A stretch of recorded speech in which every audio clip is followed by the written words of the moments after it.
حضرت انس بن مالک رضی اللہ تعالی عنہ سے روایت ہے کہ حضور اقدس صلی اللہ تعالی علیہ وآلہ وسلم نے حضرت جبرائیل امین علیہ السلام سے پوچھا کیا میری امت کا حساب ہوگا؟ تو حضرت جبرائیل علیہ السلام نے فرمایا صرف اس انسان کا حساب نہ ہوگا جو یہ عمل کرے بلکہ ان کی اولادوں پر بھی اللہ تعالی کی رحمتیں برستی ہیں۔ وہ عمل یہ ہے، بسم اللہ الرحمن الرحیم، السلام علیکم ورحمۃ اللہ۔ حضرت علی المرتضی رضی اللہ تعالی عنہ کسی جنگ میں ایک کافر سے دو بدو لڑ رہے تھے۔ اثناء جنگ میں حضرت علی نے حریف کو زمین پر گرا دیا اور قریب تھا کہ آپ اس کا سر تن سے جدا کر دیتے، اتنے میں اس کافر نے آپ کے چہرہ مبارک پر تھوک دیا۔ حضرت علی رضی اللہ تعالی عنہ اس کو چھوڑ کر فوراً اٹھ کھڑے ہوئے۔ اس کافر نے کہا، اے علی کیا بات ہے کہ تم نے مجھے چھوڑ دیا جبکہ میں نے تمہارے ساتھ نہایت نازیبہ حرکت کی ہے؟ آپ نے فرمایا، جب تک تو تیری اور میری لڑائی صرف خدا کے لیے ہو رہی تھی، لیکن اب میرے نفس کی جنگ بن گئی ہے، اس لیے میں نے تجھے چھوڑ دیا۔ کافر یہ شان دیکھ کر فوراً مسلمان ہو گیا۔ آپ صلی اللہ تعالی علیہ وآلہ وسلم کی راست بازی اور امانت و دیانت کی بدولت خداوند عالم عز و جل نے آپ صلی اللہ تعالی علیہ وآلہ وسلم کو اس قدر مقبول و خلیق بنا دیا اور عقل سلیم اور بے مثال دانائی کا ایسا عظیم جوہر عطا فرما دیا کہ کم عمری میں آپ صلی اللہ تعالی علیہ وآلہ وسلم نے عرب کے بڑے بڑے سرداروں کے جھگڑوں کا ایسا لاجواب فیصلہ فرما دیا کہ بڑے بڑے دانشوروں اور سرداروں نے اس فیصلہ کی عظمت کے آگے سر جھکا دیا اور سب نے بالا اتفاق آپ صلی اللہ تعالی علیہ وآلہ وسلم کو اپنا سرداران اعظم تسلیم کر لیا۔ چنانچہ اس قسم کا ایک واقعہ تعمیر کعبہ کے وقت پیش آیا، جس کی تفصیل یہ ہے کہ جب آپ صلی اللہ تعالی علیہ وآلہ وسلم کی عمر 35 برس ہوئی تو زوردار بارش سے حرم کعبہ میں ایسا عظیم سیلاب آ گیا کہ کعبہ کی عمارت بالکل ہی منہدم ہو گئی۔ حضرت ابراہیم و حضرت اسماعیل علیہ السلام کا بنایا ہوا کعبہ بہت پرانا ہو چکا تھا۔ امالکا قبیلہ، جرہم اور کسی وغیرہ اپنے اپنے وقتوں میں اس کعبہ کی تعمیر و مرمت کرتے رہے تھے، مگر چونکہ عمارت نشیب میں تھی اس لیے پہاڑوں سے برساتی پانی کا بہاؤ کا زوردار دھارا وادی مکہ میں ہو کر گزرتا تھا اور اکثر حرم کعبہ میں سیلاب آ جاتا تھا۔ کعبہ کی حفاظت کے لیے بالائی حصہ میں قریش نے کئی بار بند بھی بنائے تھے، مگر وہ بند بار بار ٹوٹ جاتے تھے، اس لیے قریش نے یہ طے کیا کہ عمارت کو ڈھا کر پھر سے کعبہ کی ایک مضبوط عمارت بنائی جائے جس کا دروازہ بلند ہو اور چھت بھی ہو۔ چنانچہ قریش نے مل جل کر تعمیر کا کام شروع کر دیا۔ اس تعمیر میں حضور اقدس صلی اللہ تعالی علیہ وآلہ وسلم بھی شریک ہوئے اور سرداران قریش کے دوش بدوش پتھر اٹھا اٹھا کر لاتے رہے۔ مختلف قبیلوں نے تعمیر کے لیے مختلف حصے آپس میں تقسیم تو کر لیے۔ جب عمارت حجرہ اسود تک پہنچ گئی تو قبائل میں سخت جھگڑا کھڑا ہو گیا۔ ہر قبیلہ یہی چاہتا تھا کہ ہم ہی حجرہ اسود کو اٹھا کر دیوار میں نصب کریں تاکہ ہمارے قبیلہ کے لیے یہ فخر و اعزاز کا باعث بن جائے۔ اس کشمکش میں 4 دن گزر گئے، یہاں تک نوبت پہنچ گئی بنو عبد الدار اور بنو عدی کے قبیلوں نے تو اس پر جان کی بازی لگا دی اور زمانہ جاہلیت کے دستور کے مطابق اپنی قسموں کو مضبوط کرنے کے لیے ایک پیالہ میں خون بھر کر اپنی انگلیاں اس میں ڈبو کر چاٹ لیں۔ 5ویں دن حرم کعبہ میں تمام قبائل عرب جمع ہوئے اور اس جھگڑے کو طے کرنے کے لیے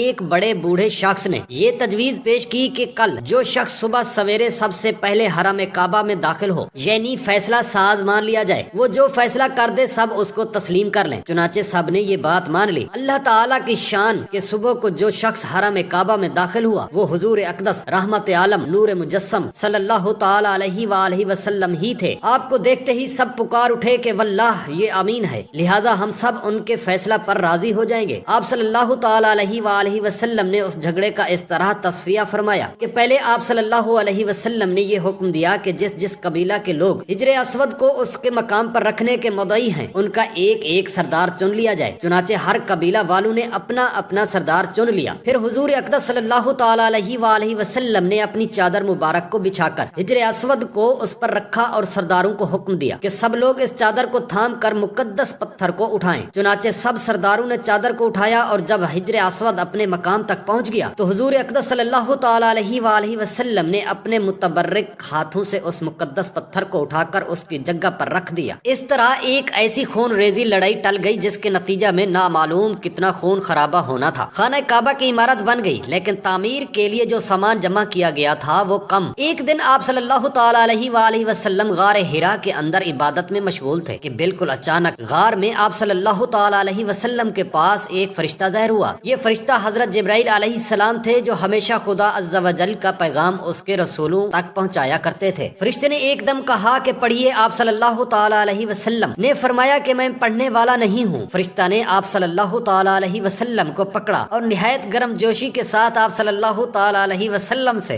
زوردار معائنہ کیا، پھر چھوڑ کر کہا کہ پڑھیے۔ آپ صلی اللہ تعالیٰ علیہ وسلم نے پھر فرمایا کہ میں پڑھنے والا نہیں ہوں۔ فرشتہ جبرائیل نے دوسری مرتبہ پھر آپ صلی اللہ تعالیٰ علیہ وآلہ وسلم کو اپنے سینے سے چمٹایا اور چھوڑ کر کہا کہ پڑھیے۔ آپ صلی اللہ تعالیٰ علیہ وآلہ وسلم نے پھر وہی فرمایا کہ میں پڑھنے والا نہیں ہوں۔ تیسری مرتبہ پھر حضرت جبرائیل علیہ السلام فرشتہ نے آپ صلی اللہ تعالیٰ علیہ وآلہ وسلم کو بہت زور کے ساتھ کر چھوڑا اور کہا پہلی وحی تھی جو آپ صلی اللہ تعالیٰ علیہ وآلہ وسلم پر نازل ہوئی۔ ان آیتوں کو یاد کر کے حضور اقدس صلی اللہ تعالیٰ علیہ وآلہ وسلم اپنے گھر تشریف لائے، مگر اس واقعہ سے جو بالکل ناگہانی طور پر آپ صلی اللہ تعالیٰ علیہ وآلہ وسلم کو پیش آیا تھا، اس سے آپ صلی اللہ تعالیٰ علیہ وآلہ وسلم کے قلب مبارک پر لرزہ نے گھر والوں سے فرمایا کہ مجھے کملی اڑاؤ، مجھے کملی اڑاؤ۔ مجھے طاری تھا کہ آپ صلی اللہ تعالیٰ علیہ وآلہ وسلم نے گھر والوں نے کملی اڑا دی۔ جب آپ صلی اللہ تعالیٰ علیہ وسلم کا خوف دور ہوا اور کچھ سکون ہوا تو آپ صلی اللہ تعالیٰ علیہ وآلہ وسلم نے حضرت بی بی خدیجہ رضی اللہ تعالیٰ عنہا سے غار میں پیش آنے والے واقعہ بیان کیا اور فرمایا کہ مجھے اپنی جان کا ڈر ہے۔ یہ سن کر حضرت بی بی خدیجہ رضی اللہ تعالیٰ عنہا نے کہا کہ نہیں، ہرگز نہیں، آپ صلی اللہ تعالیٰ علیہ وسلم کی جان کو کوئی خطرہ نہیں ہو سکتا ہے۔ خدا کی قسم، اللہ تعالیٰ کبھی بھی آپ صلی اللہ تعالیٰ علیہ وآلہ وسلم کو رسوا نہیں کرے گا۔ آپ صلی اللہ تعالیٰ علیہ وآلہ وسلم تو رشتہ داروں کے ساتھ بہترین سلوک کرتے ہیں، دوسروں کا بار خود اٹھاتے ہیں، خود کما کما کر مفلسوں اور محتاجوں کو عطا فرماتے ہیں، مسافروں کی مہمان نوازی کرتے ہیں اور حق و انصاف کی خاطر سب کی مصیبتوں اور مشکلات میں کام آتے ہیں۔ اس کے بعد حضرت خدیجہ رضی اللہ تعالیٰ عنہا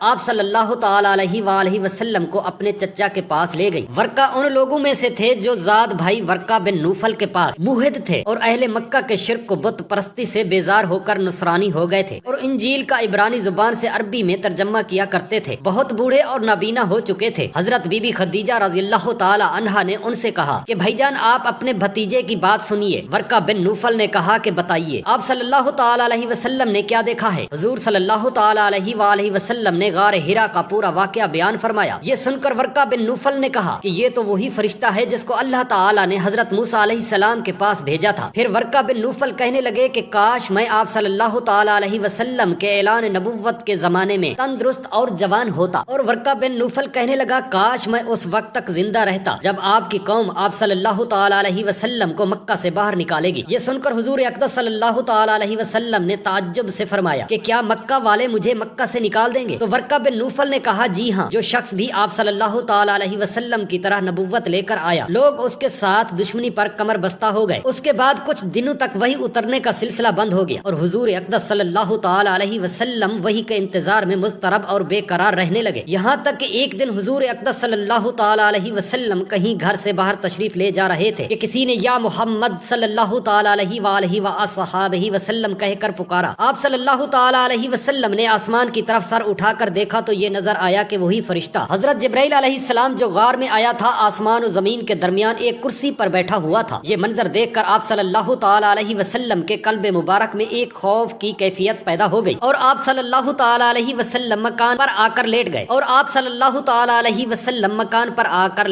گھر والوں سے فرمایا کہ مجھے کمبل اڑاؤ، مجھے کمبل اڑاؤ۔ چنانچہ آپ صلی اللہ تعالی علیہ وسلم کمبل اوڑھ کر لیٹ گئے۔ کہا ناگہاں آپ صلی اللہ تعالی علیہ وسلم پر سورۃ مدثر کی ابتدائی آیات نازل ہوئیں اور رب تعالی کا فرمان اتر پڑا کہ ان آیات کے نزول کے بعد حضور اقدس صلی اللہ تعالی علیہ وسلم کو خداوند قدوس نے دعوت اسلام کے منصب پر مامور فرما دیا اور آپ خداوند تعالی کے حکم کے مطابق دعوت حق اور تبلیغ اسلام کے لیے کمر بستہ ہو گئے۔ حضرت سیدنا انس بن مالک رضی اللہ تعالی عنہ سے روایت ہے کہ اللہ کے پیارے حبیب نور مجسم نور مکرم صلی اللہ تعالی علیہ وآلہ وسلم نے ارشاد فرمایا، میں نے شب معراج جبرائیل سے پوچھا کیا میری امت کا حساب ہوگا؟ تو جبرائیل امین علیہ السلام نے عرض کی یا رسول اللہ صلی اللہ تعالی علیہ وآلہ وصحابہ وسلم، حضرت ابو بکر صدیق رضی اللہ تعالی عنہ کے سوا باقی تمام کا حساب ہوگا اور روز قیامت حضرت ابو بکر صدیق رضی اللہ تعالی عنہ سے کہا جائے گا اے ابو بکر جنت میں داخل ہو جاؤ۔ وہ کہیں گے جب تک مجھ سے محبت رکھنے والے جنت میں نہیں چلے جاتے میں جنت میں داخل نہیں ہوں گا۔ کہا جائے گا ان کو بھی ساتھ لے جاؤ جو آپ رضی اللہ تعالی عنہ سے محبت رکھتا ہے، اللہ تعالیٰ ان کی اولاد پر رحمت برساتے ہیں، اللہ تعالیٰ سے دست ادب دعا کرتے ہیں میرے تمام مسلمان بہن بھائیوں کے بچوں کو اللہ تعالیٰ اپنے سائے میں محفوظ رکھے، آمین یا رب العالمین، جزاک اللہ خیرا کثیرا۔